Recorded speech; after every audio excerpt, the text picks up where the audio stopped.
I love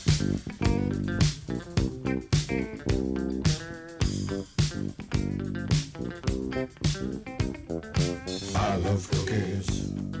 I love cookies. I love cookies.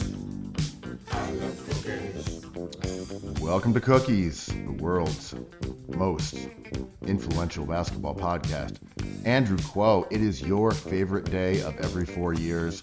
MLK, NBA slate, two kindred souls, Martin Luther King Jr. and Donald Trump being celebrated. What's your plan for this federal holiday? Well, I know that was a test, and in order to pass that test, the real celebration today is for my king. Two kings, Jeff Van Gundy and Marcus Camby. That fateful afternoon where Camby sees his own blood, the red in his eyes, Danny Ferry's in his crosshairs, takes a big swing, knocks out his coach, knocks out, maybe, bunch of stitches, raise that man's suit jacket into the rafters, Ben. We're going to talk more hoops in about an hour, as we tend to do. Trae Young invading the Garden again. Was that a Martin Luther King Day? Matchup. That was, right? Or Christmas. I thought Those are the two big NBA holidays. that was The pre-Christmas, schedule, though, right? Pre-Christmas NBA. it could have been. I'm excited for Detroit-Houston. Granted, by the time most people hear this, that game will be over because that's being played in a matter of hours. Detroit-Houston, Orlando, the Grizzlies. Give me the grimy youngsters. Anyway, more basketball to come. Let's focus on what's important, Andrew. The changing of power in the United States of America. Today, your day one is back. Hey, man, I got to eat crow. I lost. My team lost this election. Your team may have won 50-50. It depends. But, I'm just excited for him. You know, forgiveness is a human being's greatest trait. And maybe he'll do good by us. Maybe he won't pillage the market for billions of dollars hours before he's sworn in as president. Maybe he won't performatively do some stuff to try to get Zoomers on his side. Do you think he's going to mention TikTok in his inaugural address, and do we care? I'm with you, man. I think he's turned a new leaf. For The sure. Donald Trump that we've known for 7 decades is gone. The newer version he is a man of magnanimousness, magnanimity. And magnanimity. He is Yeah, listen. Mapo magnanimity mocktail Yeah. of MAGA Donald Trumpisms. Yes, he is a changed man. He's reformed. He learned not to overthrow the U.S. government, and now he's back to usher freedom across the globe. I'm excited to see it. There's a big difference, though, this time. Last time, his crew, his posse, was full of maybe outward-facing racists, maybe people who didn't believe in the Constitution, maybe believed in it too much, but politically minded people, right? This time, his crew is tech billionaires and the people with real power, the oligarchy, the money. He's got his dinner table is going to be full of people who we interact with, forwardly or not, every day. Jeff Bezos, Tim Apple, maybe. I believe Elon Musk is involved in this shenanigans. Who else? Zuckerberg's invited. Damn. You'll be logging on to Instagram later today. So, 2 thoughts on this very quickly. One, I don't really believe that Donald Trump likes these guys at all, but he is also willing to put up with them because they are powerful and he wants them on his side, and they The enemy of my vice enemy versa. is my friend. Sure. Right. And that's why we've seen them all say, yeah, that most news is fake, so we should all allow it. Like we've seen them He's not wrong. basically bend the knee, whether it's Zuck or whoever. Again, I do not think he likes these type of individuals at all. He doesn't trust them. He thinks they are totally self-serving. He doesn't like And he Bannon probably that has a much little- either, though. We'll see. I just think Sure. he likes his old guard more than the new guys. And my second point was more or less to that end. When he came into power the first time, his crew was a motley assortment of people who were willing to take the risk on this lunatic campaign and then were thrust into positions of power. And this time he really does have the backing of the traditional Republican Party in a totally different way. I don't think this Scaramouche changes doesn't. the way he's going to. Right. He blames Scaramouche. I don't think he's, yeah. Like, I don't think this changes the way he governs, but he is now the Republican Party, where the first time it was a bunch of losers and outcasts who were willing to hitch their wagon to the Trump train. And they lost him the election to Biden, which I think he takes very personally still. So I think he has a new posse. Like, his daughter is not even around as much, and she was very forward facing in his first campaign. Yeah, I don't know where your boy Kushner is. Yo, Like, what would is Ivana still at Lit right now? Is she back at Lit Lounge? she's shopping for Dash Snow collages? Maybe a Joe Bradley, maybe a Richard Prince. She's at Gagosian. I mean, if you got $2 billion with a capital B, would you do fuck all? Like, I'd just be like, I'm kind of interested in real estate. Let me just dabble in that. I got my billions of dollars. Like, you can send me away forever for 200K. No, you couldn't. But maybe 2 million? Well, I mean, we'll see, because you just made a mint. You invested heavily in Quocoin. the Trump coin. Yeah. Oh, sorry. Yeah. Were you the Melania coin or Trump coin? Trump coin guy? It's crazy, man. I always think about I am looking at a wealthy man right now. I'm staring at a newly minted millionaire, billionaire. I mean, that Melania coin. Did you, in the late 90s, were you approached by any tech companies to like work for them in any capacity? I mean, it was a strange scene in New York City where like, oh, I just met someone at a party and they opened up like a 3,000 square foot office and there's no one there, so they have to hire people. Do you want to work for 200K a year in 1999? It was crazy. I mean, I bring this up for a reason, but were you ever approached by a tech company? I remember going to some of those parties. No one ever said, Ben, we'd like to give you a large sum of money to do a no-show job. But I remember some of those office buildings, and that was early on in the era of perks and this sort of infantilization of the millennial working class, or workforce, excuse me, not working class. It's like, okay, beanbag chairs. Yep. You'd love that. A kegerator. What about open office spaces with ping pong tables? And you can wear sneakers. It was like this rebellion against the classic Don Draper-esque office environment of corner offices and suits that maybe you get a casual Friday and you get to wear khakis. Yeah, I mean, I'm going to be a real look at me, Louie. The best offer I got was Hell yeah. was someone who was like, name your price and what do you want? I was like, well, I kind of want to be like I want to screen print stuff. I want to paint stuff. I want to be messy. I don't really like tech that much. And they were like, we have enough square footage in our office. We'll make you a separate studio. So you'll come in, do your paintings, and take a meeting every once in a while and like maybe help with some design stuff and then sit on some other meetings. And the offer was good. And I mentioned this because in that point in my life, I was, maybe because I'm Asian and have glasses, I was offered these deals by these tech companies that ended up being like Facebook and Google. And I wonder where my life would have gone. It was like my friends took the offers. You could have been David Cho. Right? I mean, my friends who did take the offers ended up being millionaires that live in LA and all that stuff.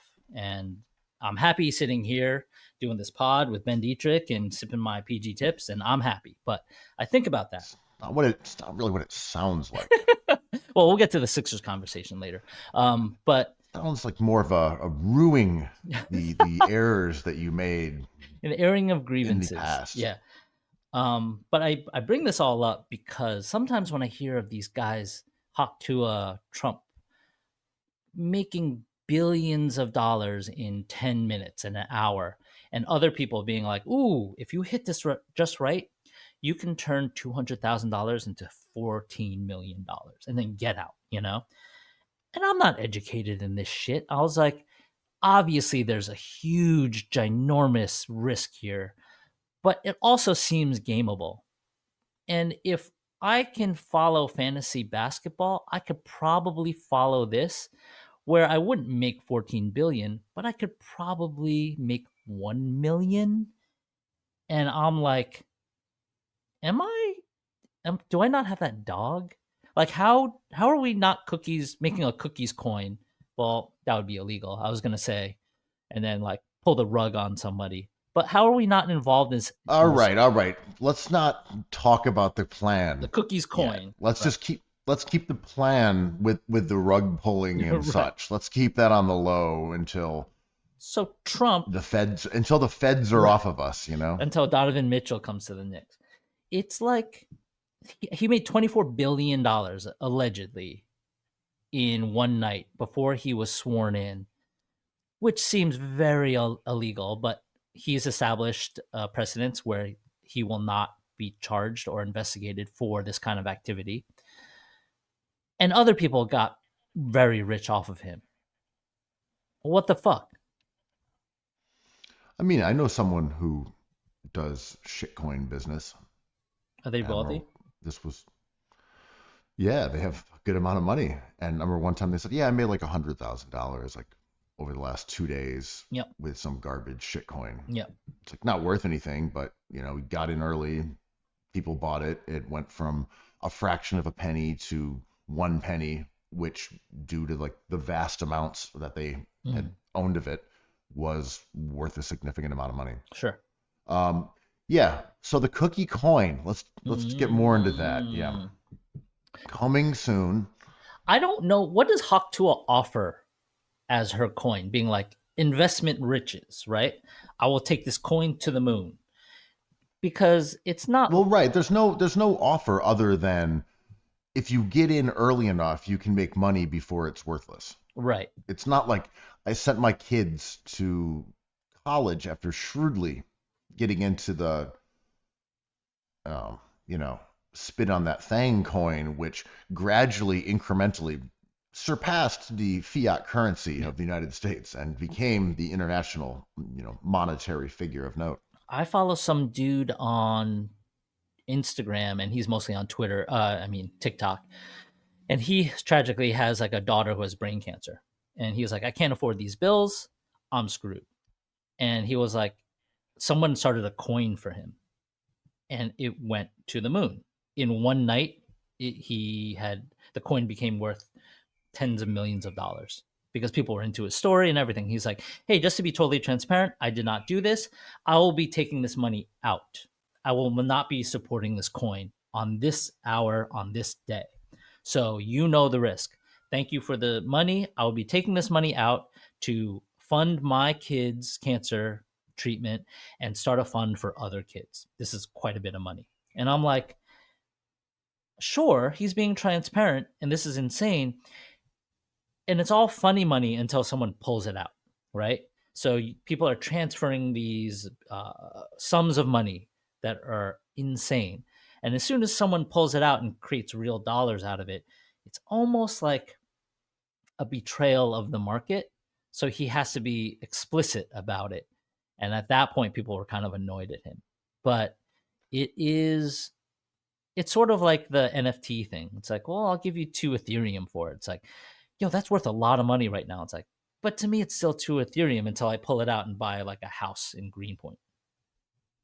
So back to the Trump coin that you invested heavily in. Did they pull the rug as well, or is it still valuable? Like what was? I would assume that a Donald Trump coin would be as scammery as everything he sold in the past, whether it's other Trump coins that were physical. He actually sold those in the past Yeah, it too, looks crazy. or whatever merch he's putting out there, like the commemorative Trump coins to commemorative shitcoin. But did they make their money and then pull it all out and then it collapsed immediately, or is it still riding high? Well, I kind of take offense to that because I have a degree from Trump University. I'm salting and air drying a Trump steak right now. I'm holding Trump trading cards with real red blood or real red signifying blood on the card, the fight card, perhaps. Actual red. Yeah. Actual red. Like actual red on the thing. I mean, he's turned a new leaf. So this would be this is an ethical coin. It's the first ethical coin in the history of this industry. And he's not going to the moon. He's on the moon, chilling on his Mar-a-Lago moon golf course, hitting those golf balls into space. So, look, I was upset about the TikTok ban. As someone who loves TikToking, who's on TikTok all day, who is really famous as a TikToker, I thought this is unfair. I hate this. Fortunately, Donald Trump came to the rescue and gave a stay of execution to TikTok, which went offline for several hours, but then was restored quite specifically thanks to Donald Trump. It's like the Paul Pierce poo game. I thought he was out for the game, season, career. Oh, he's back on the court with clean shorts on. Hey, man, you're not going to catch me arguing the NFL over the NBA, TikTok versus X. Fuck all these things, right? But I do feel bad because people really love TikTok, and I like the users out there, and a lot of these are funny. That was all for show. Do you believe in the surveillance aspect of this? Did politicians have a legitimate gripe with TikTok being like, hey, they have access to shit you don't want them to have access to, and it's like a foreign adversary. Like, we just don't like these terms. We gave them an ultimatum to sell it to someone else, and they wouldn't do it. Time is up. No, I think the xenophobia is just kind of a ruse. Mm-hmm. I mean, there is that element that is an easy selling point. Well, China, our adversary, our enemy from the Orient, they're getting into our servers. Your defenses are down. China's gotten to you, man. You're just like, it's just little old China. I'm over here on Red Note, and they're making me weep about my life as an American. I mean, what? I don't have health care. What is an I have to pay for ambulances? Yeah, like life in China. What does an adversarial country look like? And are countries like the U.S. fallible? Is the Oklahoma City Thunder beatable? Is America too big to fail? League fucked USA. Right. Because we say it's just like, oh, what's China going to do with my social security number? What, It's just like, I work 2 jobs. I don't need to protect anything. Oh, I voted for an oligarch to be president who loves China, who will help China do stuff. Oh, you can't trick me. Russia doesn't have anything on me. I'm just following my basketball culture. Oh, I voted for a guy who's really into President Putin and will bend his morals to help Russia. Like, what does an adversarial country do in 2025? Well, I would say that to get more like broad American vision, any adversarial country is just one that threatens like our global dominance, right? I mean, it's money. Our global adversary, it's everything, right? Mm-hmm. It's just power. It's money. It's They'll military take whatever might. They can get. It's whatever, right? So if someone threatens us, then they become our adversary. It doesn't mean they threaten us militarily. It means they threaten some part of our influence around the globe. And if they do that enough, well, friend, now you're an adversary. Right. And you look at what connects our policies towards Dalton Connect, towards China, towards Russia, towards Iran. It's all kind of connected, and the way our proxies operate too, whether it's Israel or Taiwan or Ukraine, and who we support. Like, once you kind of view it as one larger web about influence and power, then these individual areas start to make sense. That why Biden loves Ukraine and Trump, who's more of an isolationist and doesn't believe necessarily in those same kind of Loves Putin. old school boomerisms of Biden and his foreign You policy, love Trump, man. where Russia is like so Psyched on antithetical Yeah.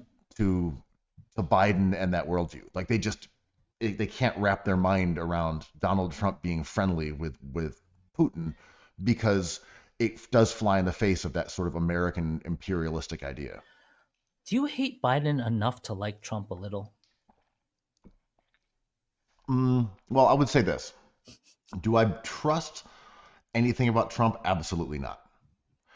But the fact that a ceasefire occurred, like that by itself is a good thing, and Biden refused to make it happen. So I'm glad that occurred. I'm happy for Palestinian people. I'm happy for families of hostages on both sides and people who get to return home. That's all good. And Biden made it evident that he was not going to step in and put this to an end.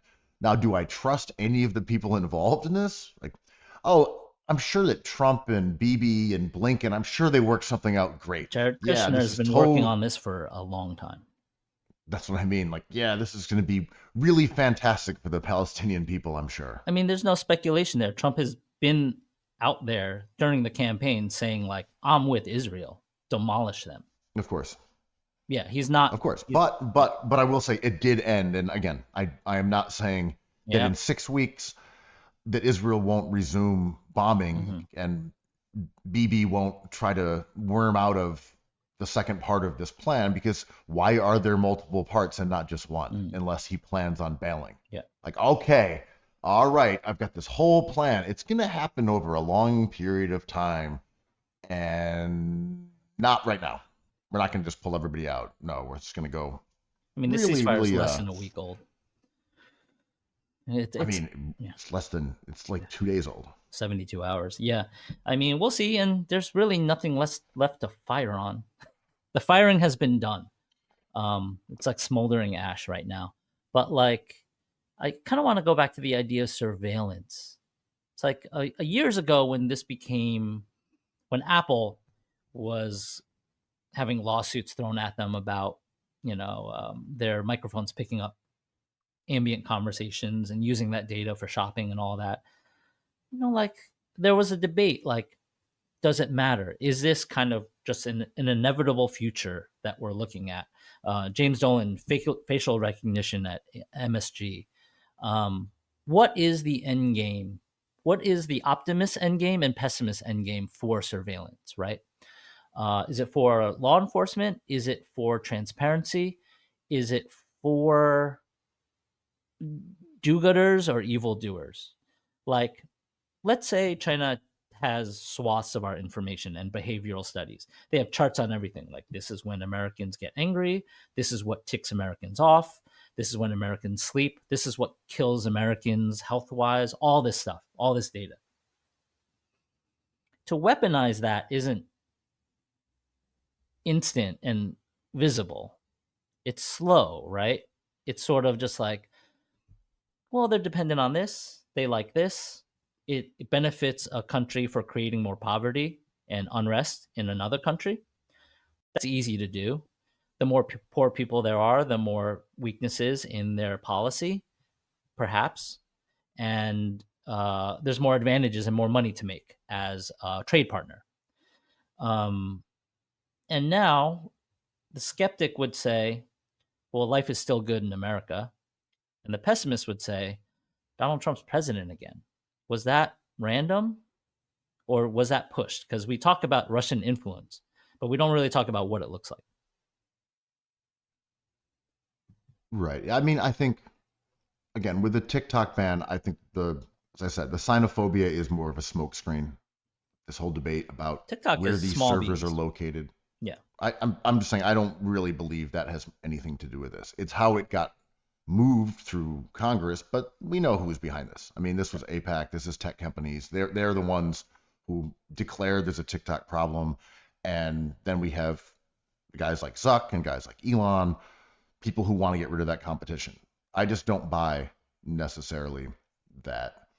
But what I mean, like I just don't think it's a concern. And But think about the broader also, thing. Let's say if it was. I'm not arguing if TikTok is the concern. If Congress is being like, "Ah, now we got to protect cyberspace, what does a cyberspace threat look like?" true. I mostly mean that. So the U.S. government wants to have control over the data of all of its citizens, but China can't. We should have the data over anyone who uses these other apps Yeah, in other that's what countries. every I just country is mean doing. what I'm right. What I mean is though that like as Americans, I don't see why you'd be more worried about China than the United States government. I mean, that Like, is that's China's more worrisome? Like, no, the U.S. government's more worrisome because we live here. I mean, I know where that thought comes from, and I know we've spent a lot of time in that thought process and politicians who push that. But like, I don't think America, the government in America, is thoroughly evil to its core. Of course, there's parts of it that are despicable, but like, it's still the American country, right? And we still abide by certain principles. We are just Americans. That's just the way it is. We were born here. We live here. We pay taxes. It is what it is. And if we don't trust our government, that's one thing. But the government is still operating. There's people shoveling snow outside. Life goes on. But like, it's always better for a company to have control over its own information than someone who hates you having control over your information, right? Like, China and Maybe. America aren't the same for America. Like, when is that ever the case? Yeah, I don't know. I don't know. I mean, I think you are in more immediate jeopardy depending on how you view the government of the United States and who's in charge. Like, would I rather China be like reading my emails or the US government? Because the US government probably is already. As I everyone, mean, I mean, China as a country that does that, that's a tough place to live, man. Like, we can't do this pod in China. I mean, maybe we could, oh, but what I'm saying is we don't live in China though. Like they're that's not what our I government. mean, right? Like, the jurisdiction of the place where we live kind of dictates the rules. And it's abstract to think that China having information, the same information as America, is the same thing. Well, I mean, I don't know. I think you're more optimistic about the soul of the United States than I am. Well, I I'm mean, just pessimistic about the soul of China, right? but no, I mean, I understand we're coming from a, Right, a similar perspective on these places, and right. this is not a pro-China stance. I'm just saying the United States itself is like, You and Joe Tsai, I don't man. know. I mean, I think the last year, on one hand, you could say watching sort of the moral collapse of our government and its institutions and the fourth estate was It's not jarring, but collapsed that would yet. also It's not. It hasn't collapsed mm, yet. I I mean, don't know. But then I said the moral collapse, I. and then I didn't say the collapse of those things. They are alive and well as they are supposed to be constructed, But the. or how they have come to be Right. constructed. But their moral collapse is absolute. I think. I think some of it is obviously, but it is still intact. I mean, laws are not. Laws are being debated, struck down. Trump's own judges are defying him. Obviously, if we pick and choose, I don't like Pelosi. I don't like certain Democrats. I certainly don't like some Republicans. But the moral integrity of the government has kind of been static, right? It is what it is. It is Jason Tatum. It's always been the same, but our conversations around it have been the same. Not to say that it's the best, but like, Pelosi's been around since JFK. Well, what I was going to say, the second part of talking about this moral collapse was that to be shocked by it would also imply that it wasn't already compromised or corrupted, whether slowly or gradually or quickly, but over the past. And we just know that's also true. I think the last year of Biden's presidency was particularly frustrating from a Democratic standpoint. And I haven't seen this level of fury towards the establishment Democratic Party for very good reason. I mean, for very obvious and good reasons. And that's when I'm talking about sort of this moral collapse. But then again, you'd have to assume the Democratic Party was operating in moral good standing before that, which isn't necessarily true either. But the tenor of white hot rage towards the Democratic Party, which I believe currently has an approval rating of 33%, roughly mirroring when Donald Trump attempted to seize control of the government by force following the last inauguration. So that's kind of what the climate is right now. So you have Trump leading the charge to ban TikTok back when he was president, and now saving it, doing a ceasefire, the Democratic Party at all-time lows. So I think as someone who has always voted, on the Democratic side, can't say it's salad days, if you will. Yeah, it is a white hot grievance era. Everything. Fashion, sports, politics, movies. And I think a takeaway from the last election result is like online doesn't really mean as much as it did 8 years ago. There's so much vitriol for everything. Trump, Biden, everything. All the Democrats have to do is find an older white guy and put him up, and they'll be healthy again in no time. They picked they had a bad draft. They picked the wrong candidate. And I still think Adam Sandler as Billy Madison in character would have destroyed Trump. But the Yelp reviewers are a certain type of person, right? Like, I don't know many friends of mine who leave reviews or do polling. I don't know a single person in real life, if they admit it or not, that do these polls that is like, every Democrat hates Biden. And I'm like, yeah, the Democrats who hate Biden definitely like to do these polls. And that's noise that pollsters take into account. And they can never solve, but polls are the only thing we have. And we can't go really by polls because they've let us down quite a bit. But yeah, I mean, it is an era of fierce negativity.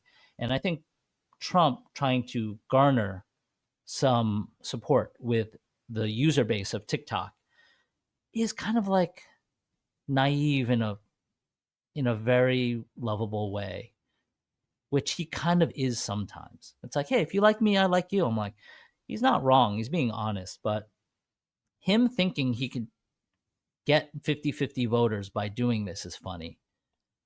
Because it really doesn't come down to what you do, who you please. It just comes down to who you are. It's not quite an identity politics era, but all the Democrats have to do is find the right candidate, and all this stuff that Trump is doing is gone. This dude almost got killed by an assassination attempt, and it's hard to tell what effect that had. Well, I mean, I think the Democratic Party has larger issues than just finding a better candidate, but that would be a quick solve for like a presidential election. I think as a party, sign it being Kevin run Durant, you're going to win a few more games. But like, the Bidens, the Schumers, the Pelosi's, this octogenarian older guard that refuses to concede an inch. Bernie Sanders. Like it just has not worked, I mean, Bernie's 4 years ago, obviously. Yeah. Unless it was 4 years ago but, when a corpse got nominated and elected. It's insane. I mean, he's an old white guy. The Democratic Party has its own reckoning to do, and politicians have to reckon nonstop. There's no way. It's just reckoning after reckoning. I mean, you can't be a politician without being a dick, right? Are you a member of the World Class Reckoning crew? Is that a beatboxing breakdancing squad? Catch Reckoning? Man, like I think this election cycle is like, especially with TikTok, it is about a generational, like bridging generational gaps, right? And the internet is at this point older than middle-aged voters and people. And all these stats are coming out, and TikTok kind of like sent everyone to their laptops with all these research points. And there was one that came out recently that was amazing, right? I'll bring it up right now. Alice Evans has statistics that says, what do 20-year-olds and 60-year-olds have in common? Well, they can vote. They also spend 6 hours a day alone. She asks, is the rise of solitude hurting our mental health? And she cites graphs by J. Byrne Murdoch. And it shows that, yeah, those bookends aren't having IRL enriched lives. Do you have any takes on this? So let's just assume that I've read this information, and we'll assume It's that just a this chart information is going also on. Yeah, well, we'll assume that it's valid, right? So sure. just to make sure I get this correct, we're saying that, or we're discussing that boomers and Gen Z are both Boomers and inside. Gen X and Gen Z are spending 6 hours a day alone. And millennials are spending less or more. Less.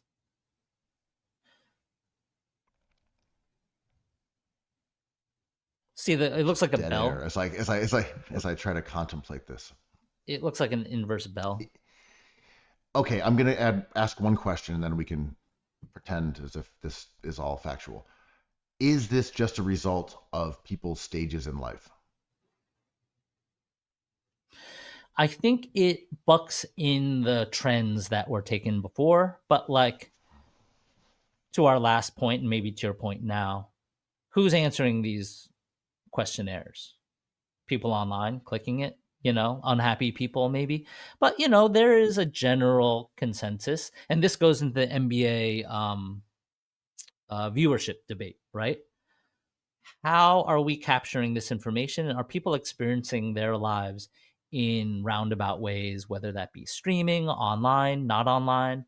I mean, I sometimes have lunch alone and I'm staring at my phone. I used to laugh at Chinese people doing that 20 years ago, but now I'm fully just like glued into Basketball Central, NBA Central.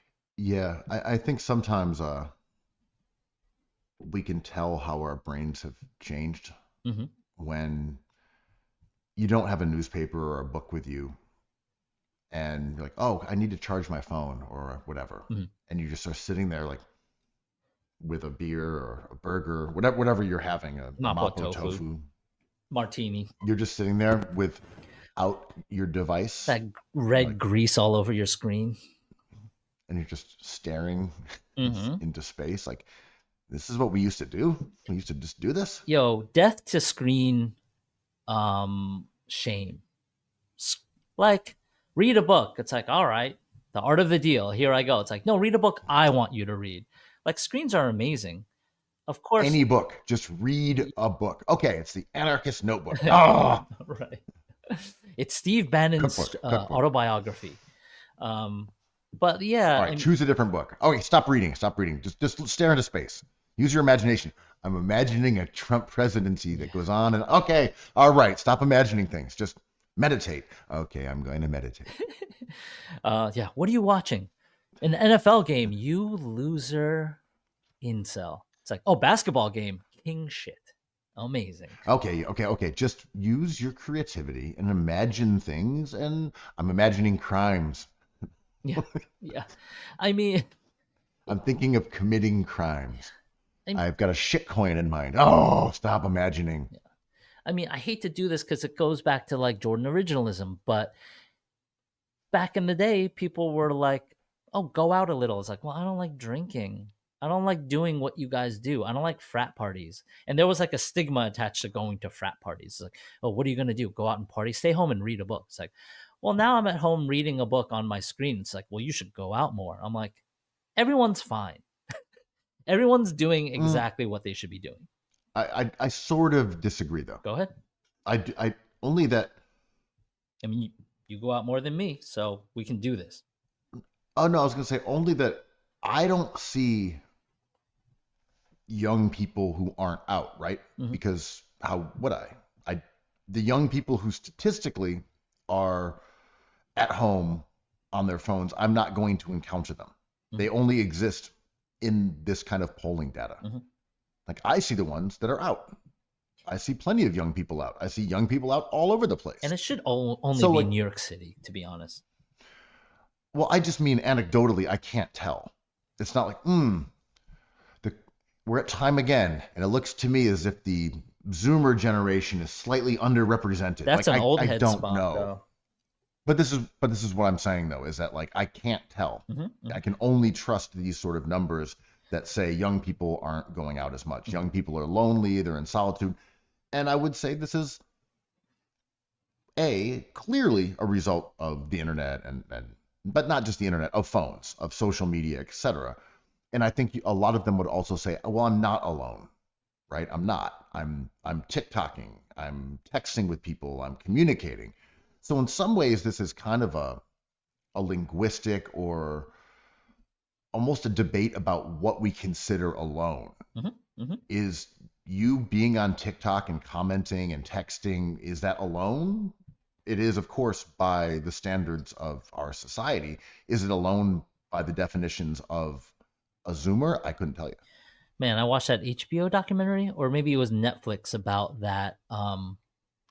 There was a European guy with Danish with a degenerative muscular issue, and he died tragically. And when his parents went into his laptop, they found out he had like this rich online world with War of Warcraft, and they were meeting up in real life. He kind of had like a pseudo girlfriend that they only met through the simulation of the game. And I'm like, when Twitter was threatening to go down or people were leaving, I was like, I have a lot of like friends on here that I've never met that I quite like and like spending some time with online. But like I was watching that documentary and I was like, he's still a loser. I mean, respect to somebody who has a degenerative condition. But I was just like, him walking around with like a huge sword and muscles, like that's something else. We can't call that socializing. Maybe we got to call it something new and maybe even better. But he's not catching up brew with his homies. I mean, this is also a digitized version of plushies or whatever, those furries and Trekkies, and these subcultures have been around, and obviously Comic-Con. the not even social media, just the internet has made these people have the ability to find each other. But these groups have been going on for a while. It's just, hey, if you're really into like amputees and that gets you going, the internet's like, you're not alone. You can meet up with other people in our forums and you can Or if talk you're about really how into horned Donald up Trump. stumps get you. Yeah, if you're really into Bad Brains and the album cover with the lightning bolt striking the government, then you'll love Donald Trump. It's like, I consider myself But I was also going to say that this is no longer a new phenomenon, right? This is now the ability to, find your people is now 30 years rolling, if not close to 50, whatever, 40. It's a long time that you've been able to use the internet to find people who are like-minded, whether it's for dating purposes or dressing up as Captain Kirk or putting on a bunny suit, whatever. The internet has already been like that. And it now, in the same way of internet dating, it's like everyone under 35 to 40, maybe even later, that has been how they have done this for their entire life at this point, or at least for their adulthood. I mean, this kind of like came up when David Lynch died this week. And he's not really a trending topic on any social media. He was experienced by a generation that sat in movie theaters where Blue Velvet was kind of like a dangerous artwork and kind of notoriously a part of like an upbringing, a certain kind of upbringing.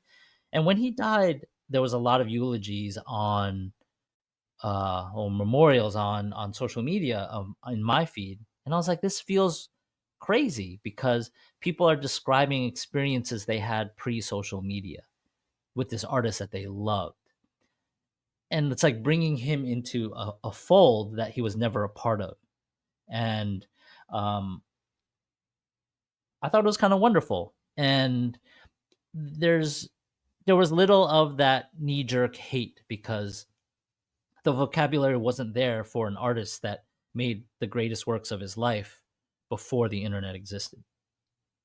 Yeah, okay, well, why don't you stop glazing? Like, okay, David Lynch, yeah, he made movies, but like, why are you like bouncing on it? Because I respect the Sixers, and the son of George Lynch deserves respect. The glazing is insane. Did he play for Portland? I just mean, clearly, a lot of his stuff was traveling, like the Lost Roadway and whatnot. Lost Boss Highway. Highway. Wait, are you not a David Lynch dude? I've seen a bunch of it, not Oh everything. my god! So you're pro Trump and I li- anti David Lynch? Jeez. I'm pro David Lynch. There's just some movies from his videography that I have to catch up on.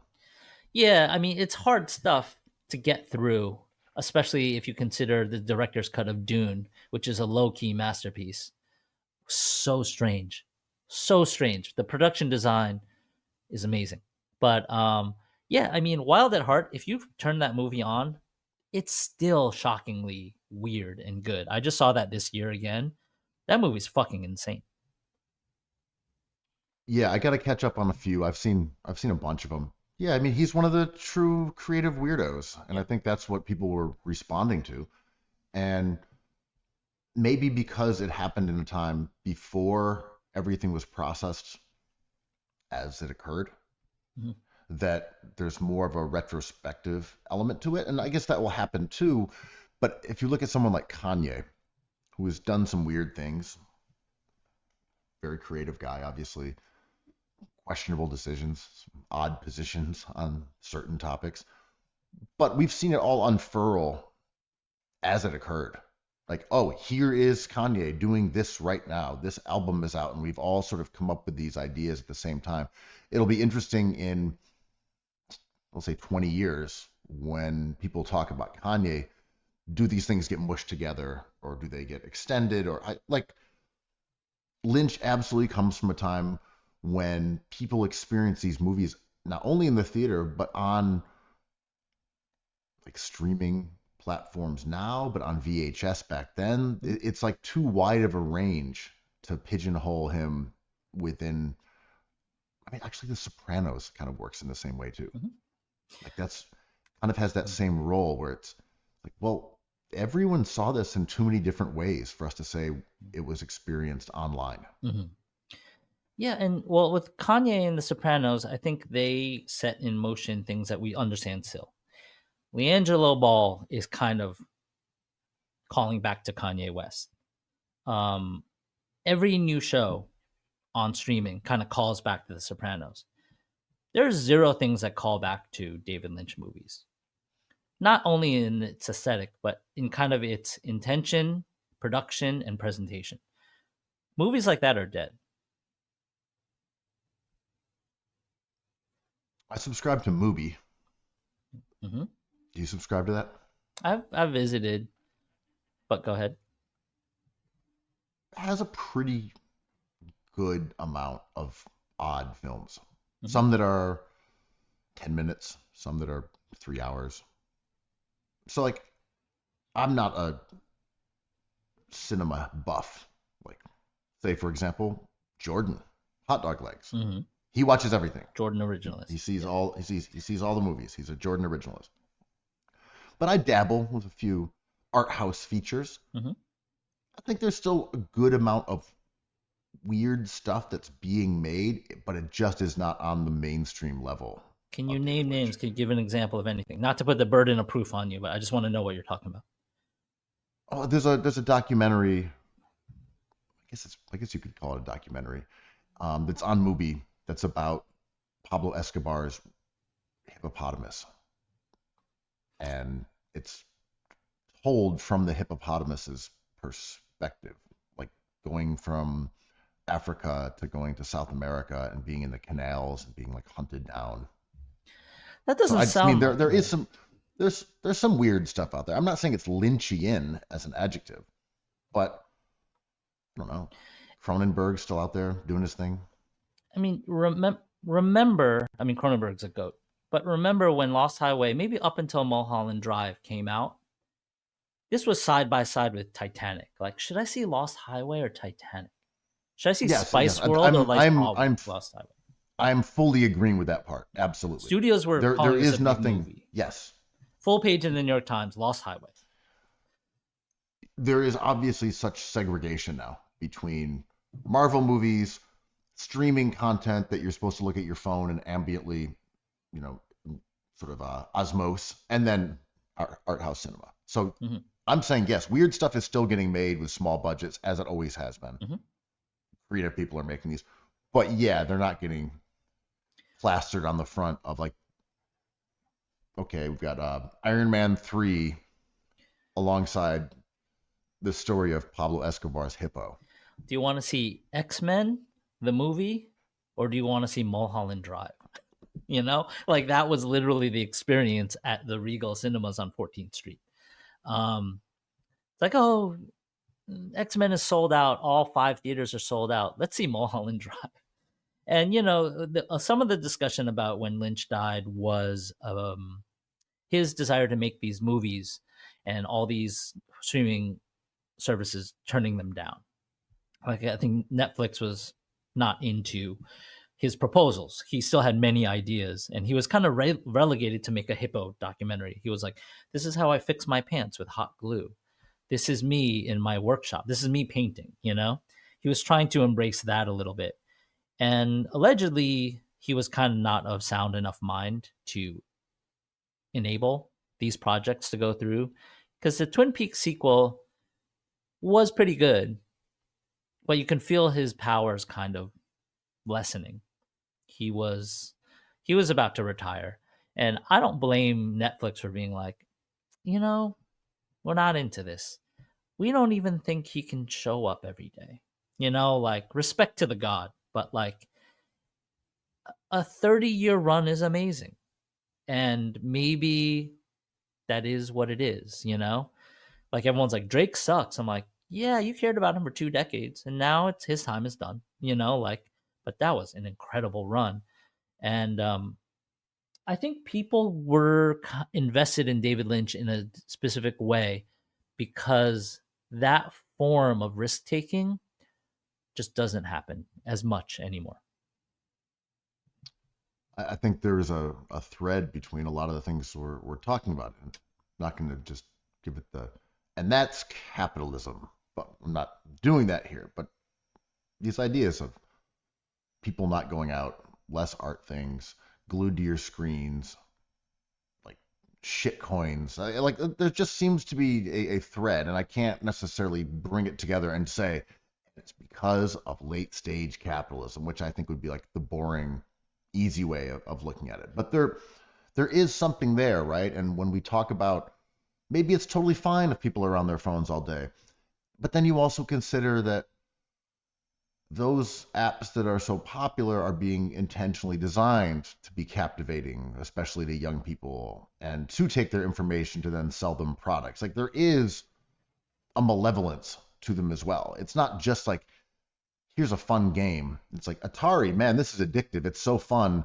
And they're like, we got him. He's going to buy another game. Yeah. This is like, no, it's like supposed to like get into your brain and harvest your ideas and get to know you. And whether it's Zuck or Elon or the Chinese, those bastards from with their Those crazy Mappa hats, maniacs. Yeah. like whoever is using this, and at this point, it's almost less important who it is than just this force that's doing it. It doesn't feel great, and then you see these results, sort of like, well, we now know that there's no reason to make art house movies like a Lynchian film and put it in the megaplex. Just keep churning out the Marvel features, and Which are bricking. And which are bricking. and And so maybe, perhaps, there would be some sort of boomerang effect, Andrew. Well, it's like, to borrow a phrase from not one of my favorite artists, was same as it ever was, right? And living in New York City for this long, that we have a feeling I have as I walk through Chat Square, a new old burgeoning nightlife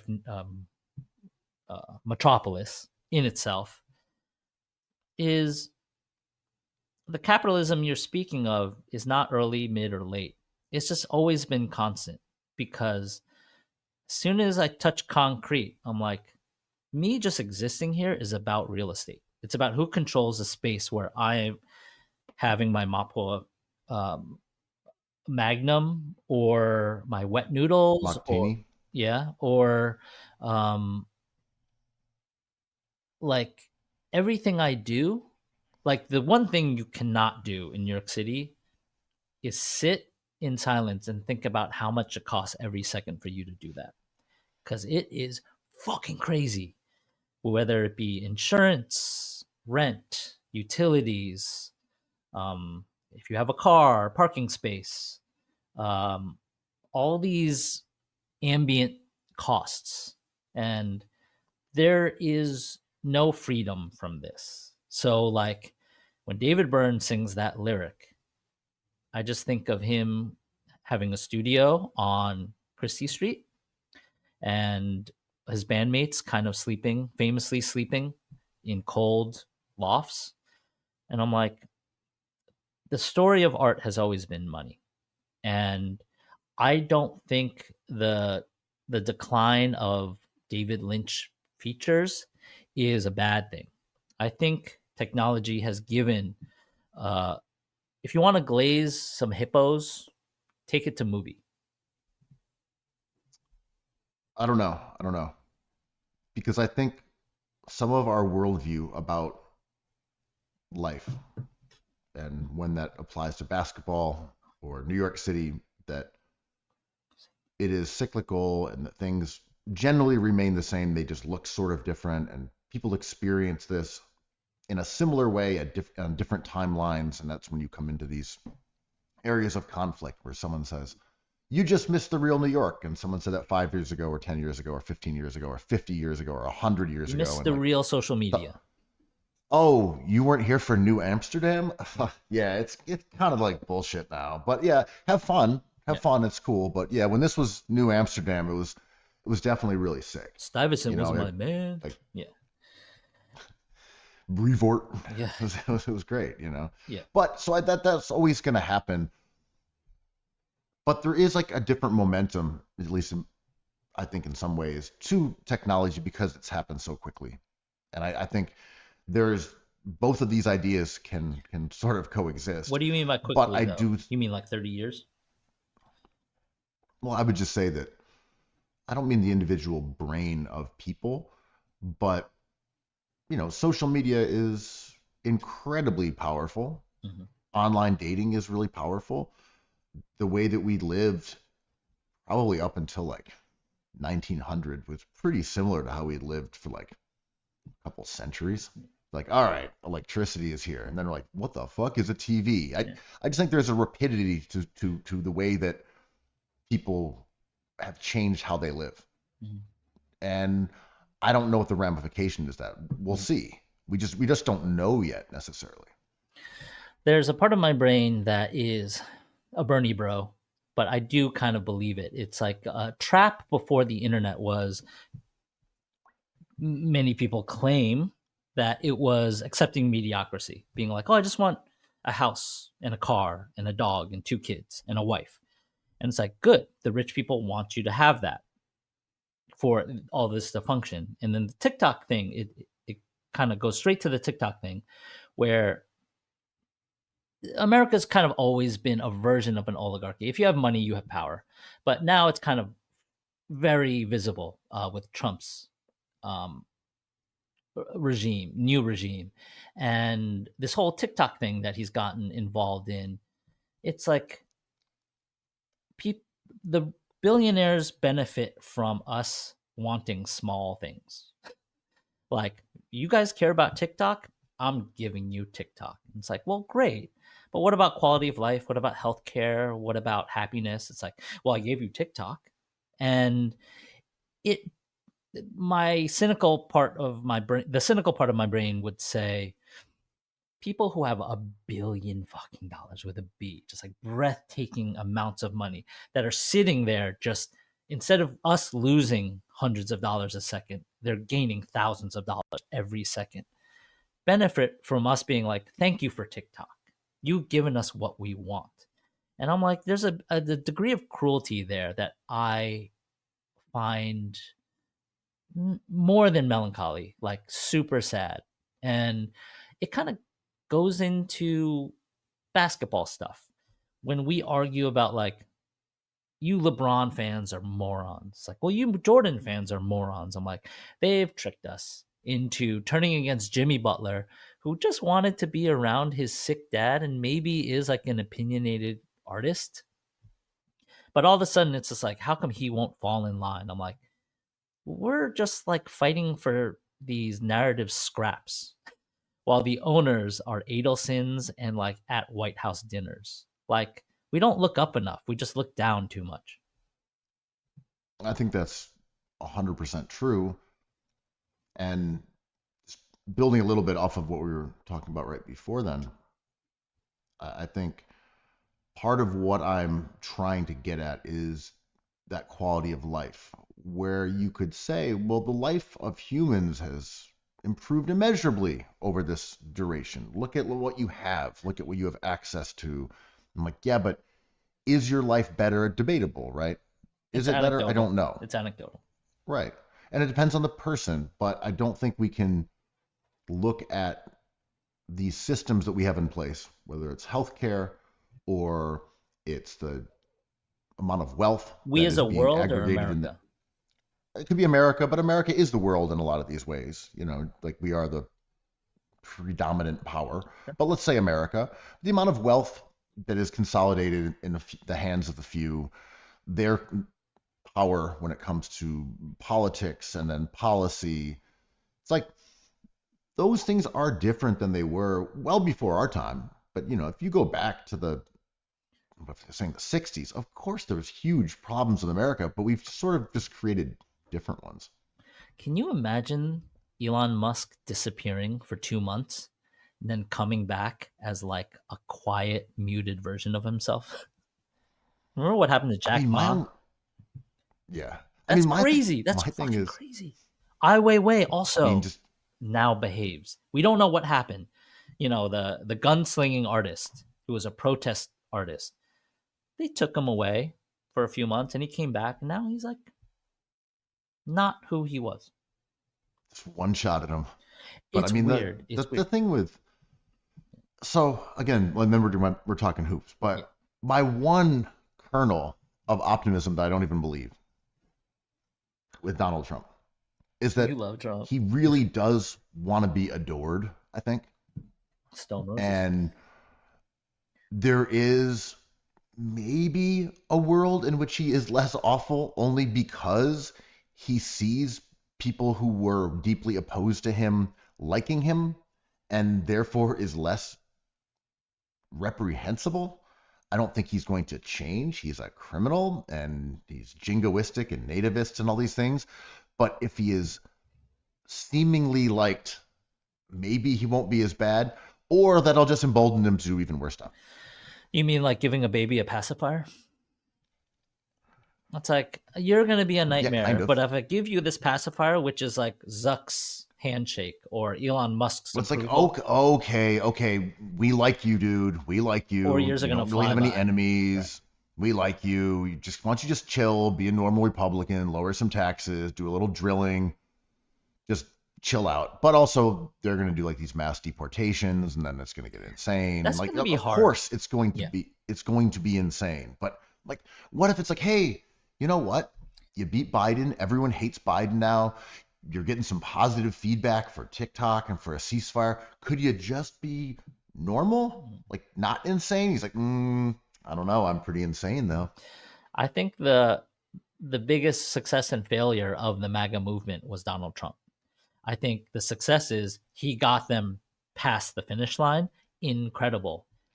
The failure is he's not charismatic or focused enough to carry out their beliefs because he's just like, Well, he's charismatic. He also well, is not focused, and he's not hated. necessarily a true believer. He's also not really a true believer necessarily. Well, that's what I mean. I think he's charismatic for people who like him. I don't like him, so I don't consider him charismatic, anecdotal stuff.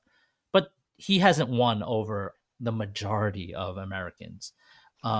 No, which is why this new element of him being more widely liked is both dangerous and maybe not as bad. Again, I don't know. No, he's bad. And it's No, I know he's bad. I know he's bad. I mean, again, the baby pacifier way is the best way of looking at this. Yeah, maybe. As someone who has been living with a baby of some kind for the last 4 years, pacifier doesn't do shit. And they're gonna go off when they feel like going off. Paul Pierce's poop is happening no matter what, man. He's gonna soil his diaper no matter what. I'm not necessarily even believing my theory here. I'm just proposing it as like. You like Trump. You're a Trump optimist. This is a big day for you. I think optimism is overstating it. It's a slight sliver of like maybe, it's not like. That's why people voted for him. The Celtics. It's not like the Celtics we now know are fraudulent. Maybe Trump will be exposed just as the little green men have been. They've been missing some shots, man. They have been breaking some shots. Good games, but is it just down to making or missing, or are they fundamentally flawed in their approach this season? Hard to say, right? Because they are taking the most threes in the league. And love it. They're middle ground on that, like 15th in terms of accuracy. They've come back to earth. Their offense is third best. Their defense is sixth best. Their net rating is third best. Their record, as it would be expected, would be a little higher than it is now. They've dealt with some injuries. They're obviously a very formidable team, and yet, Andrew, they are racking up the L's. They're losing games, man, and their two stars are sputtering at times. They don't look cohesive. Tatum is as big of a whiner as any star player is. He looks frustrated. That team, after the championship, was advertised as maybe the most perfect team we've seen up until that point. And halfway through the season, I am not sure if they are. Have they been figured out by their competition? Or, are they just missing shots? Because these are some open looks that they're just breaking. These players, Tatum and Jaylen Brown, have not changed. They've been the same throughout. But Jrue Holiday has not been performing. I don't want to just name players now. Porzingis, amazing player, but up and down, injuries. Derek White, up and down. Is the personnel just not personnel? Right. So just for some context, last 16 games, they've won 8, they've lost 8. That is it's not as if they are abysmal. They're just really mediocre. Mm-hmm. And teams like the Hawks just own them. Things you would not expect. Hawks are good. Dyson Daniels. Hawks are good. That's a fun team. Perimeter defenders really disrupt the Celtics.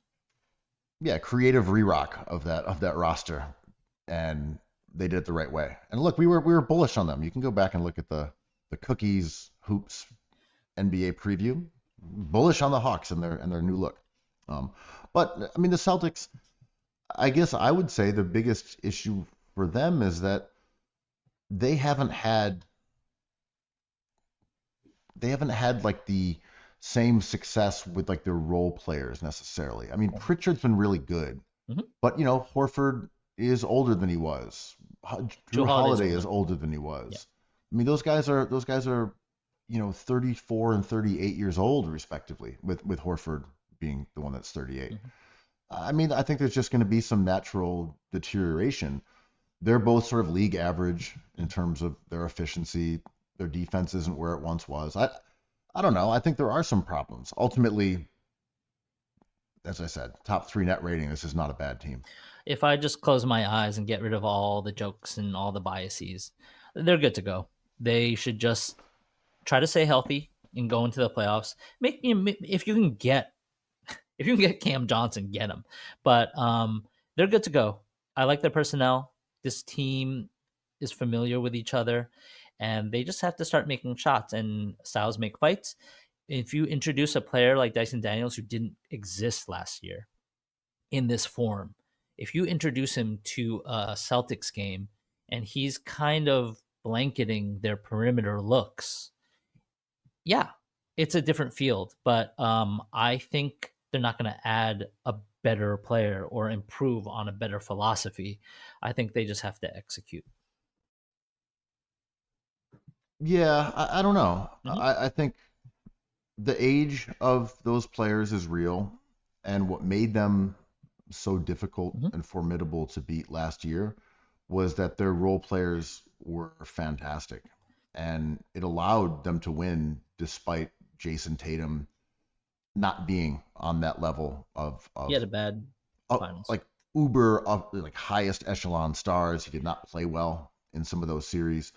Jaylen Brown was excellent in some of them, but we also know his deal. Yeah. He's a scorer. I, That's what that's Are the what he can Celtics just do. pacing themselves? This happens after a team wins, right? They take the throttle. They pump the brakes a little bit because it is the cliche of a marathon, but they have less to prove in the regular season. The Warriors did this. And then are they is it too risky just to wait to turn it on for the playoffs?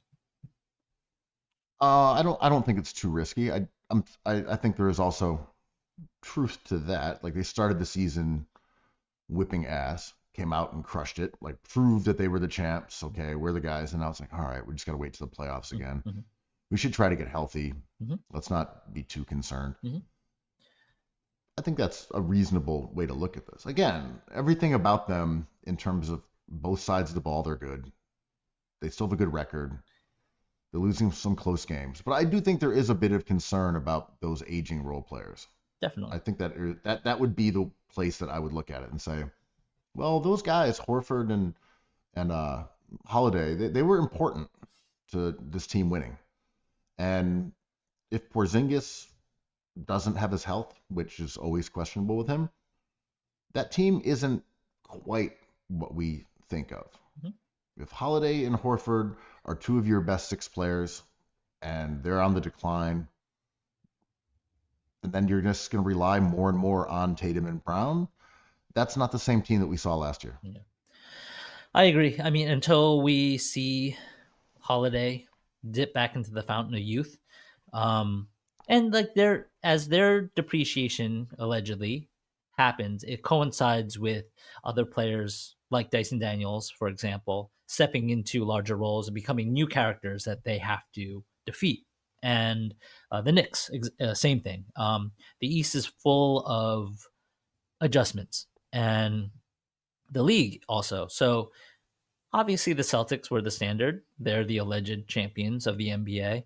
So, how do you defend a volume 3-point shooting team? How do you create a roster to rival age?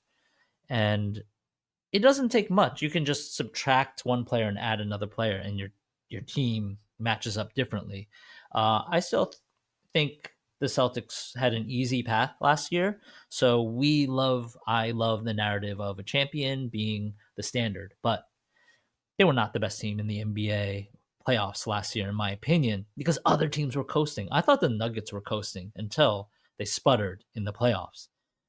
I think I've thought the Bucks have coasted after their championship, and they have sputtered since.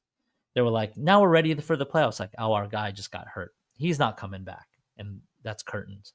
I would say a concern for the Celtics is what we've always thought was a concern for them before they built this incredible architecture of elite role players or stars that they could use as bit players, right? I mean, Drew Holiday was an all-star. Al Horford was an all-star, and now they are components to this team. Porzingis was viewed as the future of the Knicks, and he's like just a role player on this team. Like they have done a fantastic job assembling extremely good players who they could minimize the roles into doing what they do well. Mhm.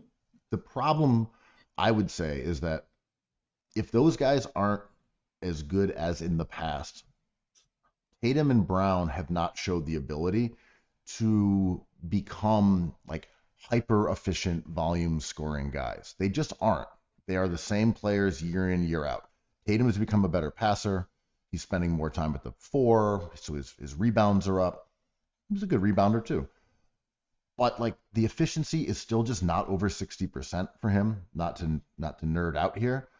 That's just not good enough to be the guy who's going to carry your team in the playoffs. It's just not high enough. Maybe what And I'm the same thing with Jaylen Brown. His efficiency is like 55%. It just isn't good enough. You need those role players to be phenomenally good in order to get away without having an SGA or a Luka or one of those absolute peak guys. It still is a stars league, I think, you know. Yeah, I mean, maybe my point is the Derek Whites, the Porzingises, the Drew Holidays. Those are proven players, and they're not asked to do that much.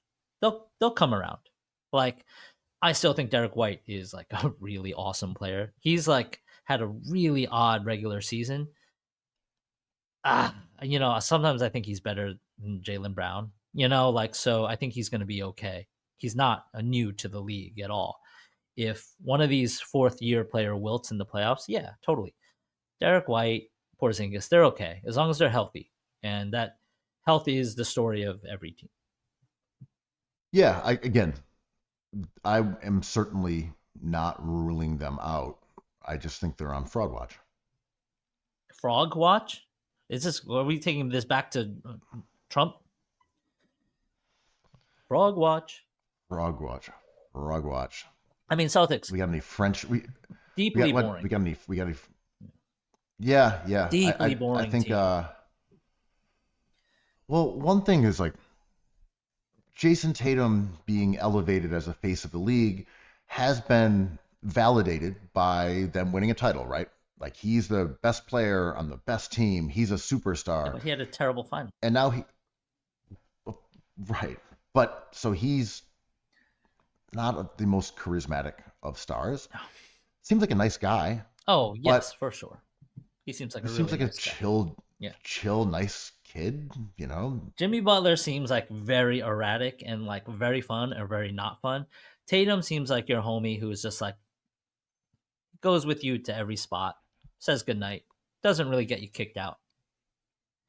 Exactly. So him being presented as a star, like a superstar and a face of the league makes total sense, and they've won a title, and I get it. But him being also a polarizing player or a light pole is weird for someone who has a pretty vanilla personality. The anomaly, which is ironic, right? I mean, I hate to talk about X or Twitter, but like they're, Celtics fan also, the same Knicks fans who want to fire Tibbs and still are mad at Julius Randle are also mad at Jason Tatum in Greenland.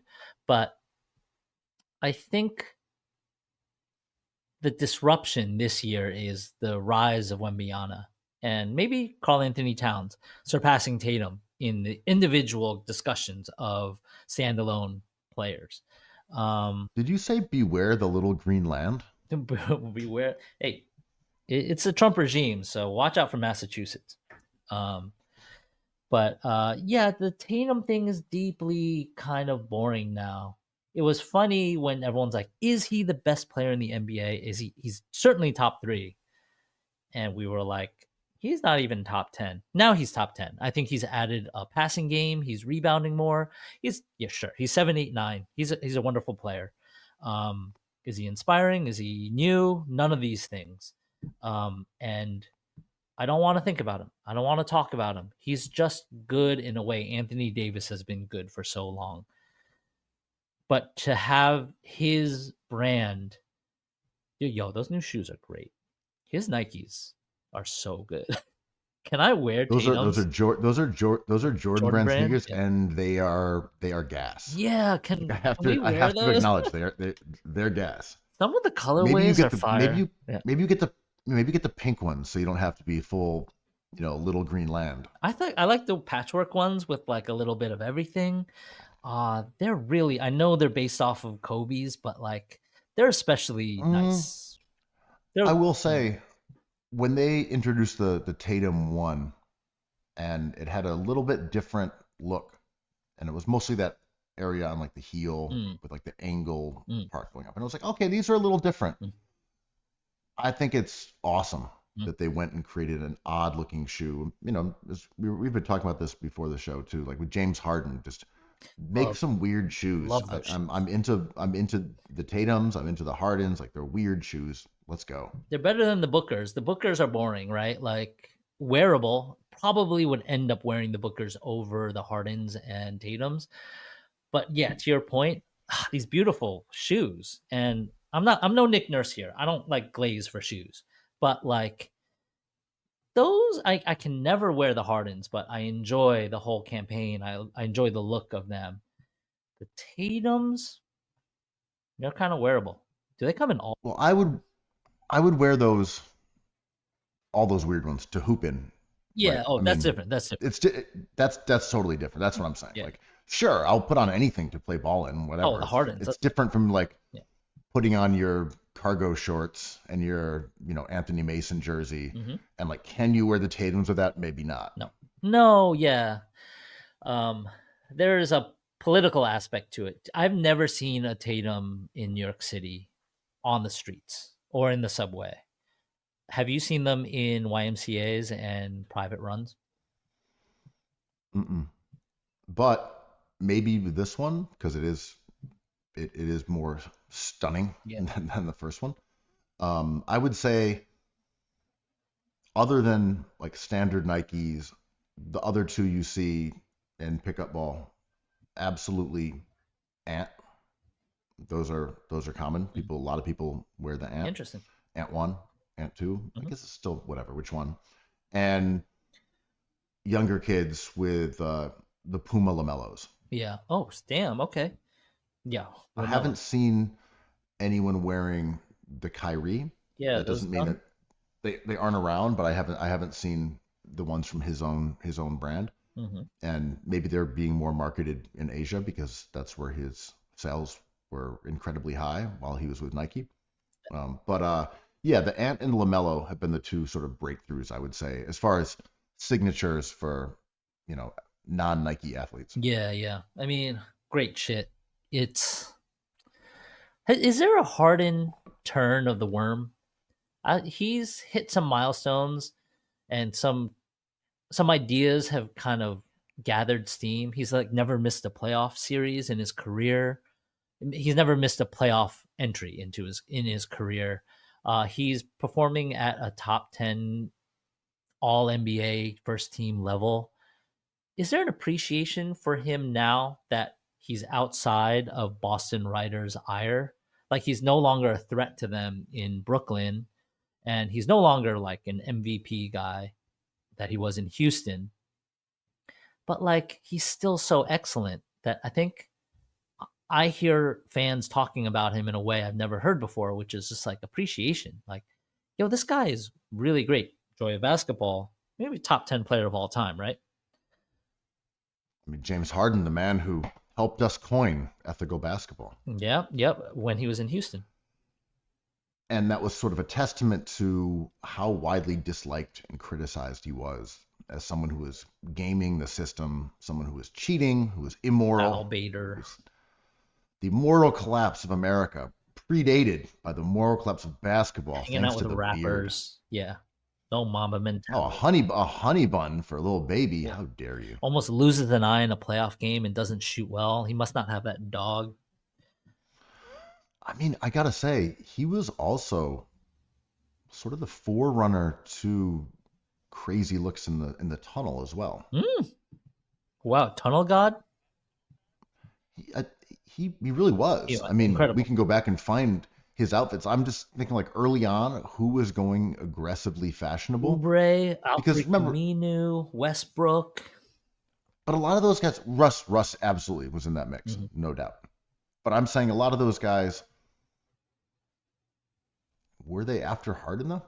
right? I mean, Or because the early on, Heat remember, department. it was just suits. It was like guys are just wearing suits, and that was the early dress code, and that's why the That's what NBA the like taking billionaires want credit. us to do. Wear suit. It's no, it's I'm saying it's That's kind of completely true. true. It's kind of true. The NBA wants to take credit for like the dress code.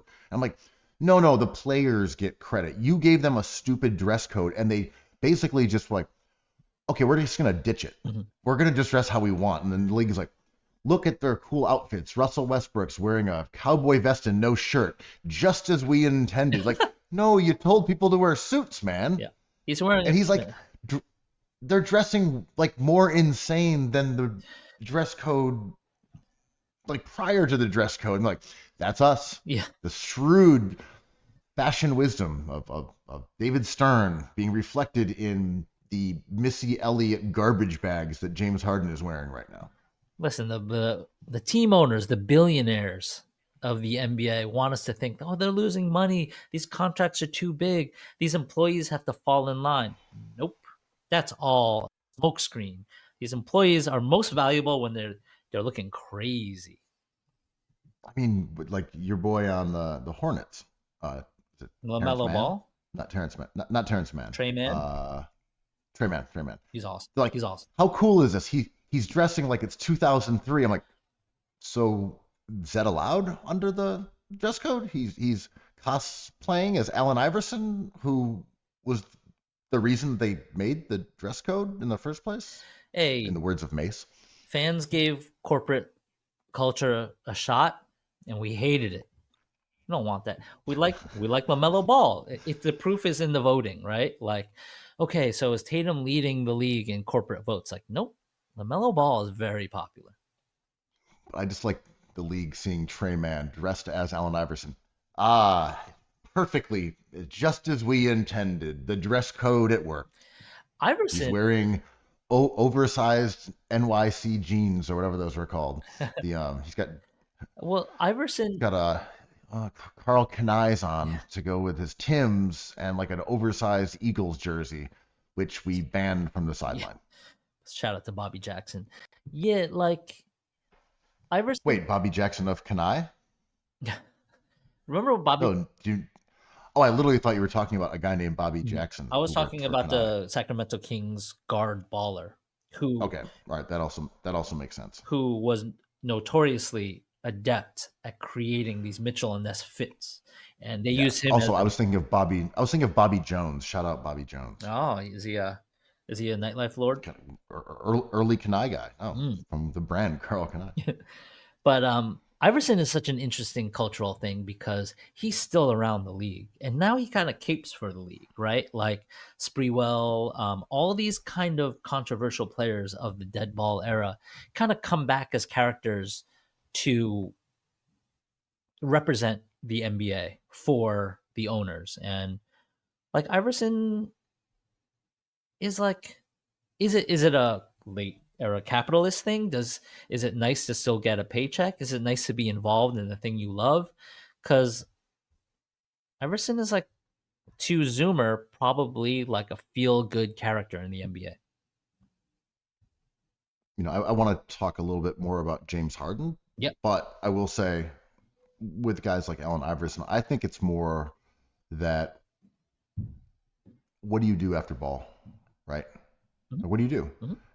These guys aren't retiring at 65. They're out of the league in their early 30s Mhm. most of the time. And yeah, you can go and screw around and play overseas. You could do what Boogie Cousins is doing, Dwight playing Howard. in Yeah. and Boogie Cousins is doing in Puerto Rico, or Dwight Howard, where they just want to be in the game. They have enough money. Dwight Howard's not broke. He's rich as shit, but he just wants to keep playing basketball.